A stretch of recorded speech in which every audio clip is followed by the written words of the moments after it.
ఓం శ్రీమాత్రే నమః. లలితా సహస్రనామ పారాయణలో భాగంగా ఈరోజు అమ్మవారి నామం 773వ నామం, 8 అక్షరాల నామం పాటలీ కుసుమ ప్రియ.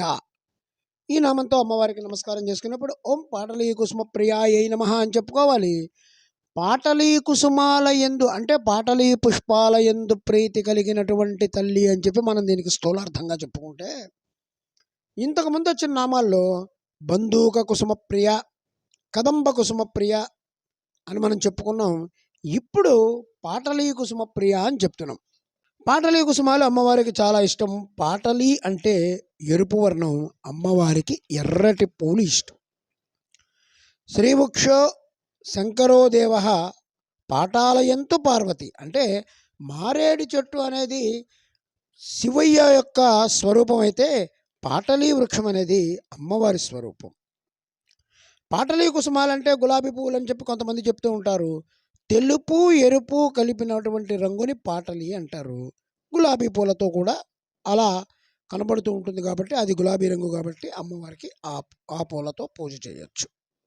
పటల పాటలి. పటలం అంటే సమూహం.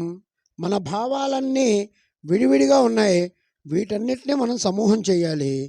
పటాలాన్ని కుసుమాలుగా అమ్మవారికి అర్పించాలి. అనేకము అనేది ప్రపంచం, అనేక భావాలను ఏకం చేసే అమ్మవారికి అర్పించాలి. పటలము అంటే భగవదారాధన. ఇది చేసేటప్పుడు ఏ ఏ పూజాంగాలు ఉన్నాయో అవన్నీ కూడా సంపన్నం చేయాలి. పూజ చేసేప్పుడు మొదటి నుంచి చివరి వరకు జపం ఉంటుంది, న్యాసం ఉంటుంది, ఉపచారాలు ఉంటాయి. ఇవన్నీ కూడా మనం పద్ధతిగా చేయాలి. అది జపం అనేది ఒక పటలం, న్యాసం అనేది ఒక పటలం, ఉపచారాలు అనేవి ఒక పటలం. ఇదంతా కలిపి ఒక పటలం.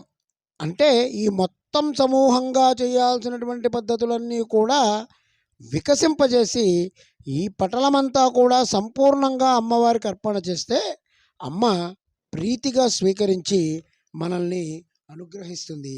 ఇదే పాటలీ కుసుమప్రియ. ఓం ఐం హ్రీం శ్రీం పాటలీ కుసుమప్రియాయై నమః. ఓం శ్రీమాత్రే నమః.